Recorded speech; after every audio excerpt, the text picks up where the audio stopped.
All right, we're live. What's Yo, going on, Brian, Tim? man, loving life. All right, so I got special guest Tim Murphy with me today, and I brought him on specifically to discuss yesterday's election results Oh, and how it's how it's how it's going to affect the real estate market moving forward. So, Tim, how is the election results going to affect the real estate industry, in your opinion? that's a great question. And first of all, let's face it, we're in a challenging time. The economy's kind of challenging. There's a lot of questions about what's going on. But typically, when we see a wave of demographic wave, if you will, what typically happens is the thought is there's going to be more spending. More spending leads to, unfortunately, a little higher interest rates. That's kind of the typical response. If we have a Republican wave and the Republicans win, then typically what it says is things are going to be more And conservative. how would you describe the wave, Tim? It was. I have no idea what that happened yesterday. Do you? I mean, seriously, between you and it's like the Powerball. They did the Powerball pool, and And then then nothing happened. yeah, what the heck? I So was this all was ready a to this go was in. a nothing. You're saying their election was a nothing burger. Yeah, kind of, sort of. Okay, so they predicted a Republican wave. It ended up being a meh. I don't It's not a wave at all. It was just a know. nothing burger. It's just the tide didn't go out. It's just like the water is still, man. It's like when you go sailing and there's no wind. It's like, Yes. you know, Okay. So you're saying that the real estate market is a ship in the irons that is not sailing, and because there's no wind from the Republicans or the Democrats. Is that what you're saying? in a way, yes. That's a Interesting great analogy, analogy. man. Yeah, I do like that. That's cool. But Hmm. here's the catch. You ready? The ship is changing course. So it's like spinning in the current, but not Right. sailing anywhere. Well, but you know how like when you go into the wind and you're in the doldrums and you're like, what's going on? And the Yes. winds are shifting. I think the winds have shifted. That's why we're seeing closing help, right? That's why we're Yes. seeing some price reductions. That's why we're seeing some Yes. more opportunities out there. And Yes. I think the wind will begin blowing more towards the buying side sometime probably later on in the spring and the summer. Based on the economy, based on what's going on. But right Yes. now, we're in the doldrums, brother. I agree. I think we are. That's probably a really honestly a good analogy, because it doesn't feel like it's going in one direction No, positively or not at another. Because all. what I feel is that sellers are still trying to hold on to their high price. Mhm. Buyers are struggling. Like, I had a listing in Bowie that had four no over 50 showings. Wow. We got it under contract, but it was just like it was a lot of just couldn't quite get it, and it felt like, we got two contingent offers. I mean, I could have sold it earlier, but I had two contingent offers. I Mhm. had people lowball offers. I had people that wanted, I sold a house in the Eastern Shore Monday, and they wanted $20,000 in closing help.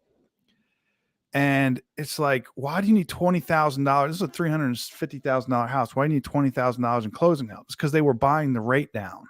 Yeah, they're doing probably a 2-1 buy down, right? No, they were just straight buying the rate down. So the situation was like, and again, we're talking about situations where people don't need to move, right? Like, abnormal. So I have one where there was a guy buying a house, and his ex-wife had passed away, and he has a new wife, and she doesn't want to live in the house. Like, boom, we're doing this.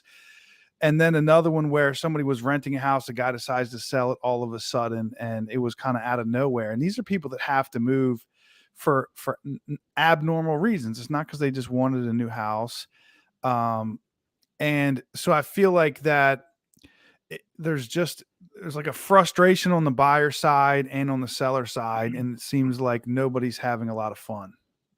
And I think that's the doldrums. I think we just talked about that, and you're right. Now, I will tell you there are some creative financing that's being done out there, and I think you hit it right on the dot.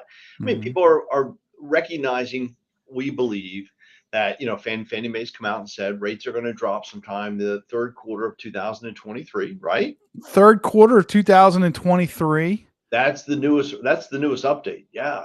It's Which, currently at what, 7.5 yeah, we're in the seven. ish, seven Yeah, and a quarter. we're definitely in the sevens. But And here's are they supposed to go up or down? So they're not going down until the third quarter. When are they? Are they going to go up between now and then? So you know how the tide comes in and then the tide goes out. We're still on the tide coming in part. You know what I'm talking Yeah, we just had the tide come in last week, right? about? Yeah, we did, man. There's a question about that. And unfortunately, the tide is going to continue going up until the federal government recognizes that inflation is under control, unemployment is going up, and we're in a recession. I mean, that's all there is to it. We think that's going to be the spring of this year, 2023, and therefore they're calling for rates to begin that tide, if you will, start going out in the summer of 2023. And how high are they going to get at high tide? Well, we've seen some interesting numbers, you and I. Yeah. I don't think it's a king tide, you know. Nobody thought we were nobody thought we were going to be here. Like if you No, talk to everybody, right. and I say everybody, I mean most people had this sort of like they're going to hit 6 by the end of the year maybe, and then they're probably going to come down first quarter next year, they'll be back in the Mm, fours. not so much. Yeah, I think we're going to hit eights. I mean, you want to know the God's honest truth. I think that's where we'll hit. I think we'll hit the eights, unfortunately, and I think that's going to be the pinnacle, and that's going to put that, everything's going to be come to a stall, the headwind, if you will, and suddenly Mhm. everything's just going to freeze. And then Yep. I think they're going to, it's the ship's going to turn. There's going to be more opportunity, and then all of a sudden we're going to see some great deals. And everybody says, Brian, would you buy in today's marketplace? I mean, honestly, what do you think? So again, here's just like I feel like we're in a stalled position. Like if I had somebody who wanted to buy and they had the option to wait, like let's say they sold their house and they're renting, Right? I would tell them to wait. I Really? would I would tell them to wait because I feel like that there's going to be more opportunity. It depends on what they want. It depends on what they want. So if they want to live in a if they're not looking let me preface that. I'm talking about people that are maybe like investors or they're looking for a deal. They're Sure. looking for an opportunity. If you're not looking for an opportunity, buy a house right now because again, today's better than tomorrow. Right. Today's better than all the way up until maybe if everything goes according to the Fannie Mae third quarter of next year. So I would say go ahead and buy a house right now. And I have to agree with you. I mean, here's the thing. I think people can take a little more time though in making their decisions. You know what I mean? I think now there's more opportunities, more houses coming in the market. As you pointed out, people are getting closing assistance, closing help. And I think we're returning to more of a normal marketplace. I think we're a seasonal, 2019. That's exactly what we're at. I'll tell you the other thing that I would do if I had a buyer, and I do mostly listings, obviously. Sure. If I had a buyer, and I do buyers, you can call me for that. Me and Tim do lots of deals. I would try to see if there's any good assumable loans out there right now. The trick with the assumable loans that people don't necessarily understand is that you have to take the current mortgage as is. And most of the time, there's a huge gap between what the mortgage is and what the sales price is, and you have to pay that in Right. cash. Yep. So there's either a unique situation where somebody sold a house or they have some sort of, a lump sum of money they can put two or $300,000 down. Great opportunity. I have a great opportunity in Silver Spring right now. And then the other one is if somebody, and this is very rare, but I have one of these where somebody bought a house very recently, like as in February of 2022, Right. and now wants to sell it with an assumable loan. Now the gap's only $40,000 between what she owes and what she's asking. It's like, yeah, you'll also save $1,000 a month. In the payment. And that's Yeah. Brian, I think you nailed it right there. That's critical, man. Yeah. The opportunities are there, but you gotta weed them out. There's no question about it. Yeah. Now, Brian, did you see the most recent news as far as what people are doing? 48% of the people are moving out of the city into the country. That's interesting. I had a conversation with a group of guys last week and we were discussing the way that the world is evolving towards how people prefer to live together. And it's one of these situations where people, because of the low interest rates and because everybody sold houses and they have a bunch of money in the bank, it's like, well, if we could do this any way we want, how would we want to? And we can work anywhere. So where would you want to live? If you could live anywhere, how would you want to live? The first most popular scenario, I think, is what's going on in Texas. They're putting golf cart communities together with schools in the community, and everybody's golf carting their kids to school, and then they're driving over to Starbucks, and then they're going to the Target, and they're grabbing some stuff, and then they're, and then they're like all out on the sidewalks, and it's like a village, right? Yeah. Secondly, I think that people have decided that there was like a shift. Like historically, people used to live together, multi-generational. And then after the baby boomers started making a lot of money, and then, transportation became really fantastic. You could fly Southwest for $99, and people started relocating around the country for their jobs and whatnot. Families broke apart, and now everybody lives, you send your kid to college in one state, they go to school, and then they get a job somewhere else, and then never come home. And but now things are going back to a place where people are choosing to want to live together. So when I have retirees moving, I'm selling a retiree's home, almost never are they buying a house on a lake all by themselves. They're almost always moving to the villages in Florida, or they're moving to Myrtle Beach, one of those, $200,000 track houses where there's like 1,000 of them, and everybody, Yeah. Lives together. They're buying like somewhere, again, down in Florida or even Texas. They're moving back to a village scenario. And then that's surprising, given that, everybody's hooked to one of these, right? I mean, think about it. They're all, Yeah, but it doesn't close the gap. You would think that, like, did FaceTime solve the problem of your grandkids living in another state? And the answer is no. no, not at all. Yeah, I Yeah. think people realize they still need that personal interaction. I mean, I think that's critical. And I think that's why we're going to see people moving out of the city. And let's face it, the cities, the other side of the coin of the cities, the crime rate, right? I mean, Oh yeah, well there's that. man, That's not so much here. People are moving into DC. Yeah, people are moving out of a lot of the major cities, and then the crime's going crazy. They are moving out of Baltimore. That's because of the crime, but in DC, they're moving into DC. right. But I think that the Zoom house is a thing. If you can Zoom from home, where would you want to live is a thing. And then also, I think that people are looking to kind of get back together. And Southern Maryland is like the height of that scenario, where you can live on 3 acres at the end of a cul-de-sac. You can go out your back deck like I do, and you can see no neighbors, and people love that. But then at some point in life, people want to get back together. I agree. And I think that's where we're all headed. I think we all recognize we still need that interconnection. And I think you nailed it as far as families. They're living together. It's Yeah. expensive. We need to do a video on your deck. Yeah, We we kind of do.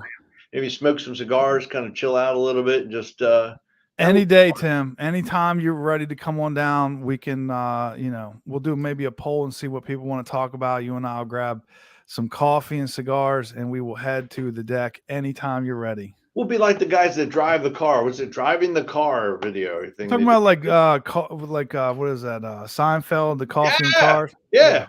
Yeah. We're driving the deck. Yeah, I like that action, man. That's kind of Yeah, I'll get the fire pit going, and we'll do it, because right now we've got a couple of days left where the leaves are all still yellow. Yeah.